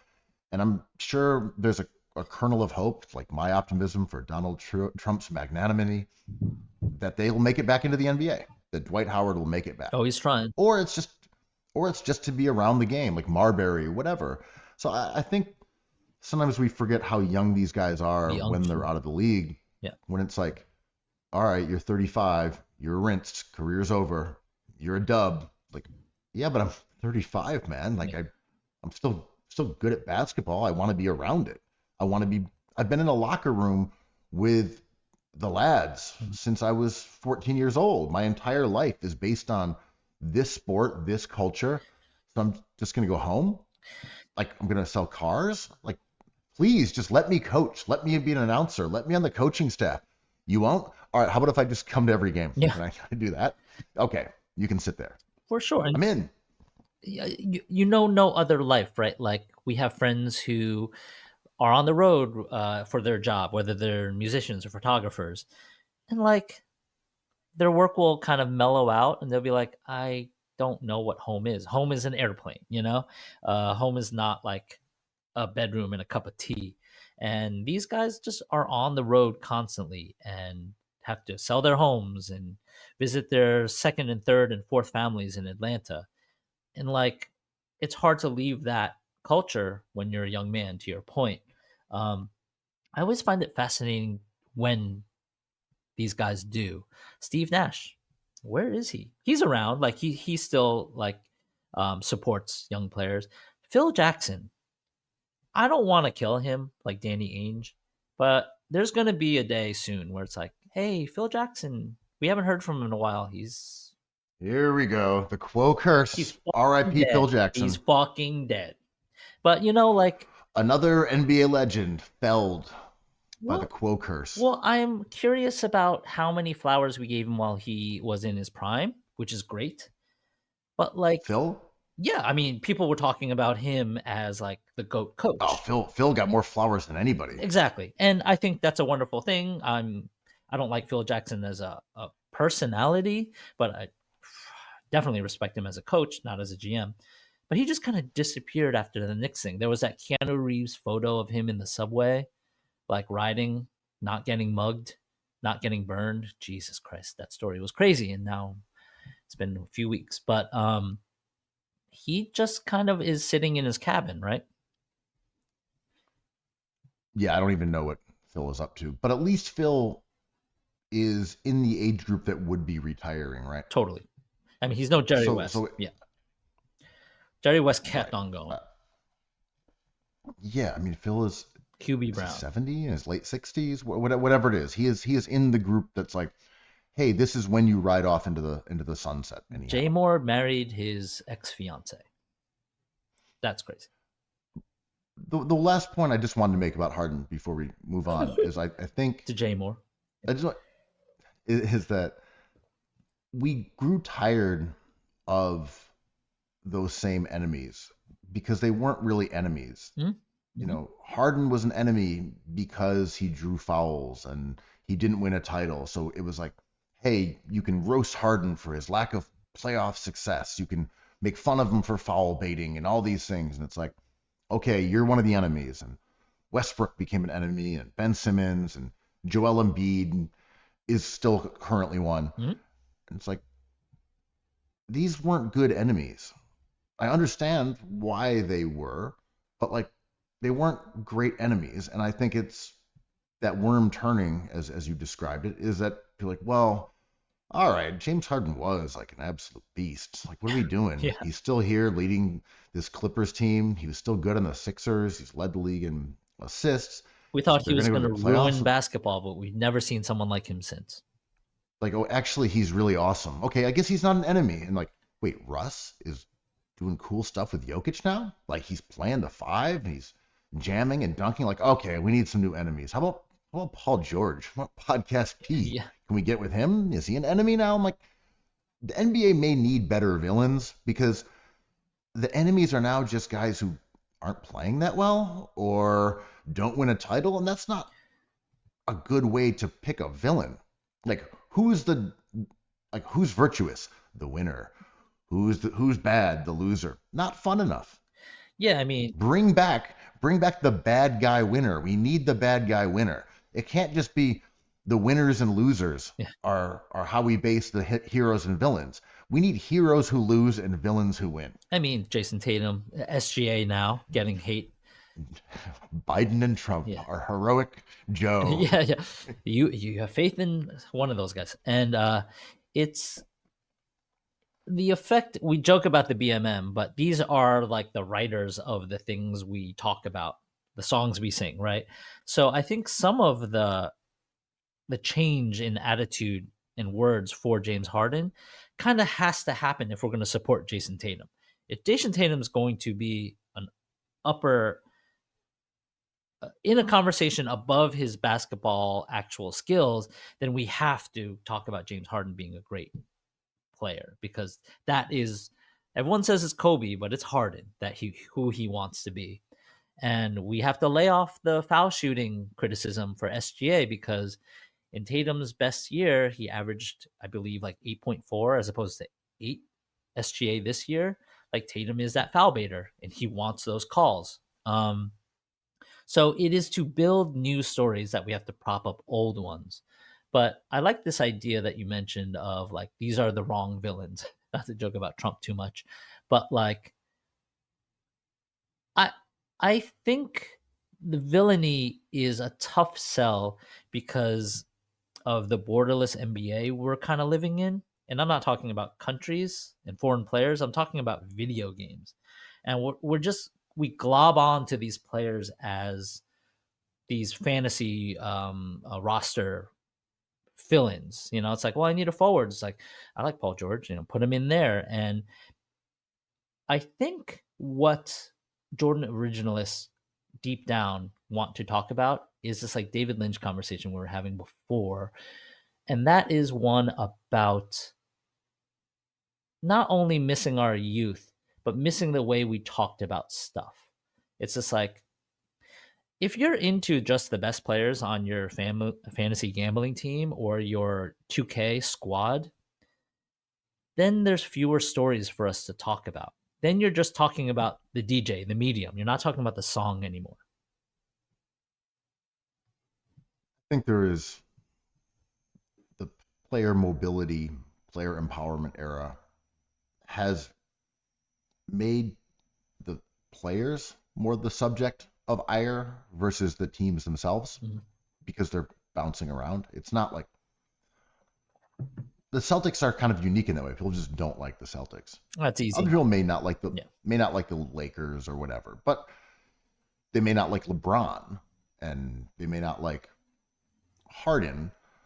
But generally speaking, yeah, there isn't any strong feelings for franchises necessarily in the way that maybe there was. Yeah, it's changing. And I think that's what kind of makes the Knicks versus Trae Young more fun than a few other ones. It's dumb as shit. He's the best. It's dumb as shit. But it's like, it's a same player who's been on the same franchise. It's very old school in that way. Like, here comes our Eastern Conference rival who bested us in the playoffs, and he's rolling dice on the logo. Love it. No. And shake harder, boy. Shake harder. And Brunson's reaction was even better. He was like, hey, if we don't want him to do it, we should beat him. I'm like, this is awesome. I mean, I'd rather him being like, he's a fraud, but whatever. Yeah, but I'm saying there is a little bit of that throwback where it's like, we don't like the Hawks because this guy represents them. And I am pro player mobility and player empowerment. Great. Take more money from the owners. Love that. But like, there is a charm when a player is with a franchise, and that's because that's how we grew up. Like Dominique Wilkins, that's Mr. Hawks. You're playing the Hawks? That's Dominique. Yeah. That's just how it was. Kevin Willis. This is a salary cap issue. If the owners created more space in which to sign these players, there would be less movement, right? Because you'd be like, we'll just give Jimmy Butler that contract and he will retire as a Miami Heat. Maybe so. I don't know. I think it just depends on the franchise, right? Because a lot of the onerous restrictions on like the hard cap, the apron, all those things are just because some teams don't want to spend that much money. And they're like, well, we can't have the Knicks out here spending all the money. We have to create a way that teams literally won't and can't, or they'll lose draft picks because we don't want to spend more money. No sin bin. Shout out to the LA Dodgers, who are just like, y'all are lying. You have the money. We have the money. We're going to make the best team possible with our riches. Stop lying and telling everybody you can't sign this person or that person. If you're not going to do it, we're going to do it. And we're just going to beat you. It's awesome. All these teams are lying. That's my thing. Oh, you can't afford it? Okay, broke boy, sell your team. Yeah. Well, I don't want to do that either. Why not? Well, because it makes me lots of money. Yeah, I know. So which is it, dog? It's like, well, it's also the valuation went up like 17 times since I purchased it in, 1985 for $50,000 in a parking lot. It's like, well, then sell it. What? No, it's making more money. This is where I feel like But Mega Curious goes wrong, or people who support Jeff Bezos over the menswear guy. It's like you think these rich people got rich by being generous. They got rich by being ruthless savers and like opportunists. And these mhm, basketball and mhm. these basketball teams don't make money by spending money. They don't make money by making us happy. And why is the league fucked? Is it because the Oklahoma City Thunder have gotten where they are by being nice? Did they get there by being generous in trades with other teams? Sure, we'll take Al Horford. Just give us your 2025 first round pick, lightly protected, of course, and we'll give you Danny Green, who we actually also got assets for to take off the hands of the Lakers who are making moves. Oh, we've got 16 first round picks. We've got SGA. We've got not just one Jalen Williams. We have two Jalen Williami on this team. We have Chet. We have iHeart. League effed, Andrew. Is the league effed? Nope. It just takes one wrist injury to SGA. And like the obviously the Sixers in the process get all the hate and the words for this kind of rebuild. Alex Rodriguez signs a maximum contract. Jeter on the side sidles in and does the same thing, but gets none of the criticism. Um, Where is the Frog Watch when you need it? we need Frog Watch on. This is the Frog Watch era, man. But it cannot be forgotten that the team is good because of one player, Shai Gilgeous-Alexander, that was had through a trade because Paul George was willing to sign with his friend in Oklahoma City. So Presti created this through his own doing and a lot of luck because Paul George signing there was unprecedented. And I think like it was because Are you referring to when they acquired him, then him re-upping and staying? Yes. Which then Yes. allowed him To be an asset. be used in the deal with the Clippers. Got Exactly. it. Okay. Just Yes. I know you know what you're talking about. I'm Yes. just making sure it's clear. That weird backyard party where he's like, I'm staying with the weird Home Depot lights, like Oklahoma City. Yeah, and no one expected him to stay. Right, because it's unprecedented for a star in his prime to stay with a small market like that. But we thought it was because he liked the team, he liked the organization, and he liked Russ. And then he didn't. And then the organization had Presti try to unload this very, very valuable asset that returns Shai Gilgeous-Alexander, which is probably the reason why they're so good and the reason why they might be beatable, because the minute he pulls up for any injury or the minute you have a guy who can guard him, it changes the complexion of that great, great team. Totally true. Let's leave injuries aside. Okay, because that's too I think hypothetical. Well, I also think we understand that, right? Yeah. I just mean, feel like, is this team beatable? Like, well, without SGA, they're like true. Oh, but we could say that with most teams. But to frame that, we just talked about the Celtics. I think an injury to Tatum does not hurt them that much. An injury to SGA hurts the Thunder. He is far more of an offensive engine than he's a system. He is also, like, they aren't a good offensive team anyway. Like, they need him to make their offense work. Right. For the most part. The Celtics don't have that issue. No, they have a lot of good players. And the Thunder do too, but they're more on the defensive side. Mm-hmm. Like, that team can defend with extremely well without SGA, but they don't score the same. J-Dub. And I don't know, I think with SGA as, a top 3 player in the league, that is, of course, why OKC is a legitimate title threat. And we've seen them play teams that also are extremely good, play awesome defense. It's like, okay, you're going against Houston. Well, at the end of the day, we have SGA, and he's going to get us 30 points. It may be ugly. It may be less efficient than normal, but, like, he's going to get us 30 points, and he's better than your guy. Mm-hmm. So to me, I look at, like, all those other teams at the top, you got Jokic, you got Luka, maybe, if he comes back healthy. SGA is just uniquely great, and that's why OKC is super formidable. Like, yeah, they have these other good players. If Chet comes back and they have these assets to make trades, but they just have a fucking MVP candidate in the mix. It's like they are going to be really difficult to beat. Mm-hmm.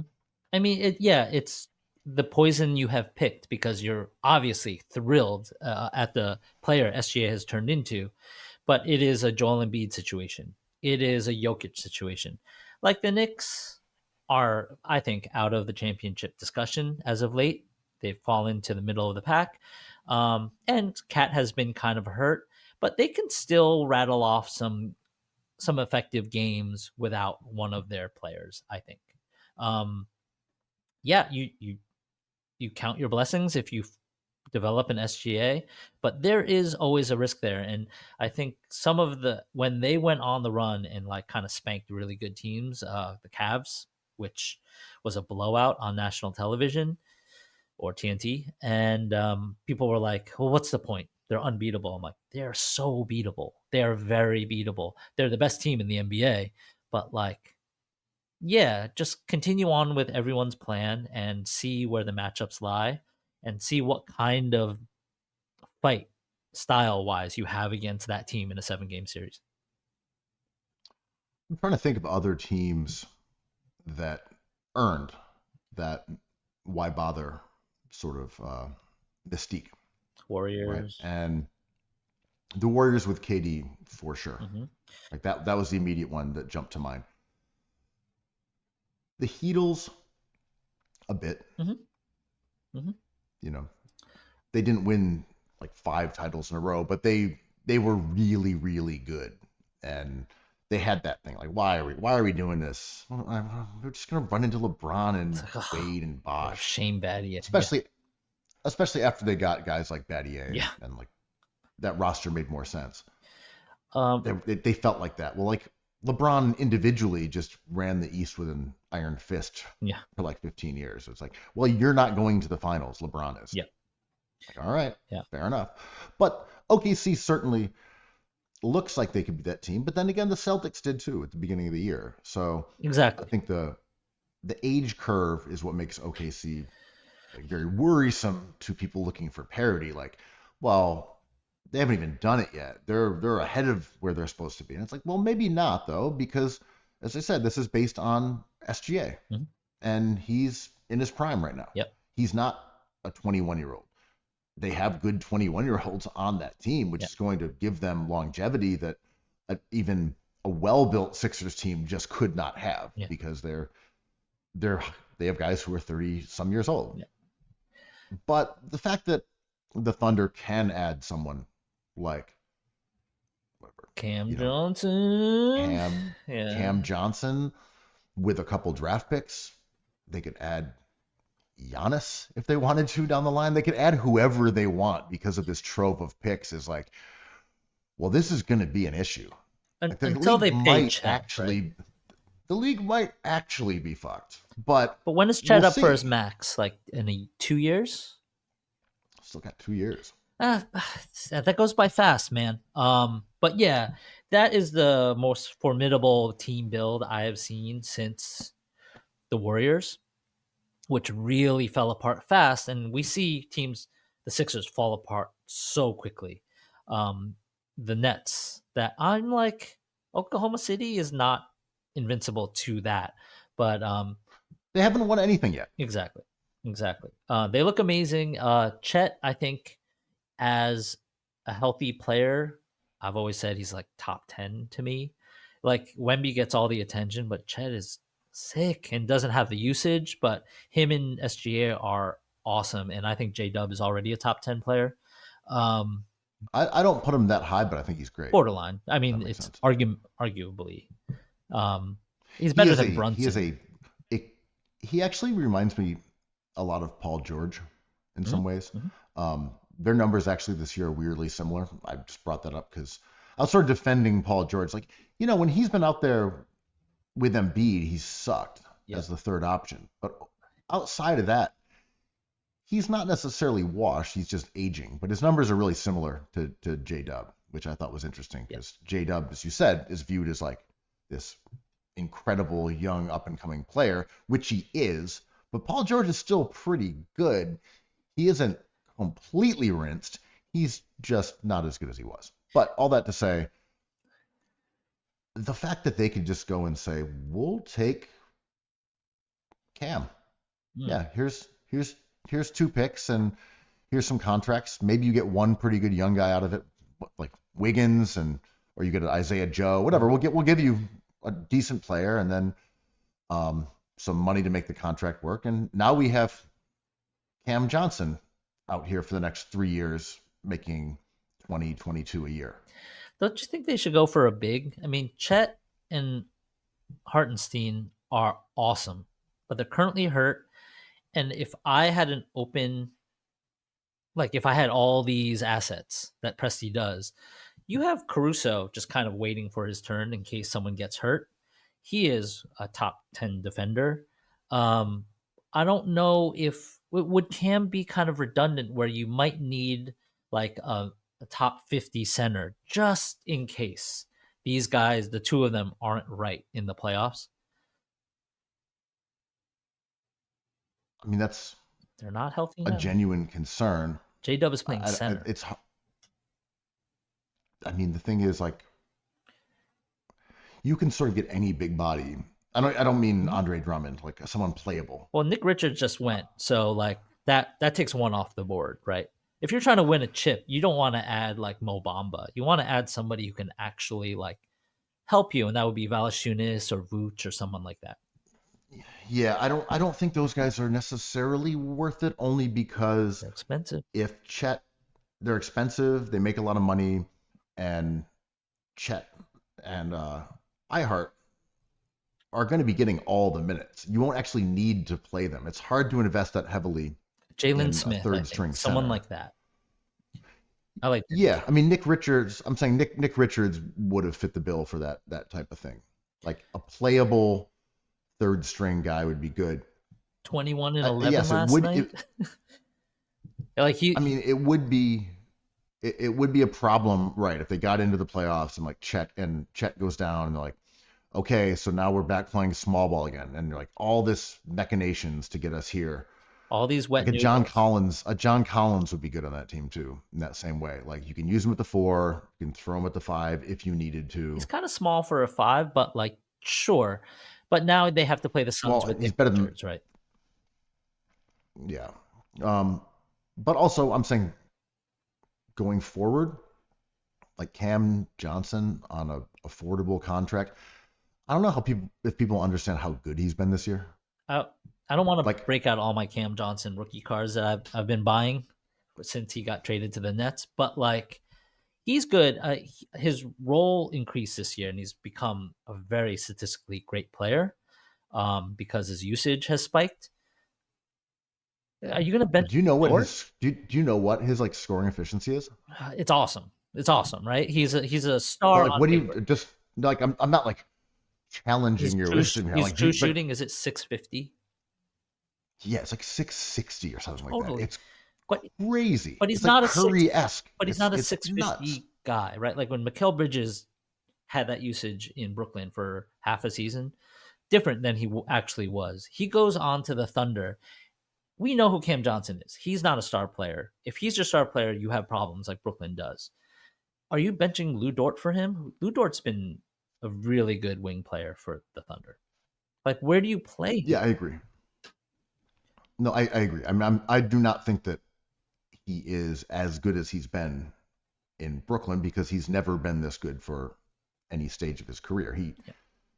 But he is also entering his prime. But it's rare when someone takes on higher responsibility and responds playing with that kind of excellence. But he is being spoon-fed by the god Ben Simmons. So, there's also that. He doesn't come with Ben Simmons, so who can say if he can continue his success? I mean, I like his prototype of player. I like these weird long shooters who can defend and know what's going on in a basketball possession like instantly. I really like him over someone like Cam Thomas, who kind of seems a second slower than Cam Johnson. So I like any ad. Every year there's this 3-and-D guy that supposedly is going to push the team over, whether that be Josh Hart a few years ago, OG Anunoby last year, Cam Johnson this year. It's true. Get your hands on one of these players if you want to make a run, sort of like Shane Battier or James Posey.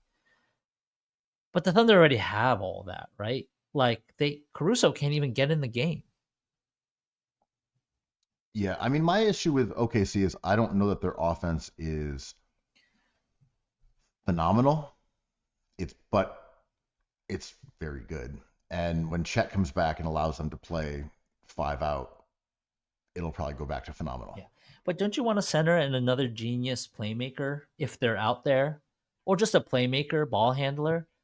They have the wing defenders, I think. That's they're set there.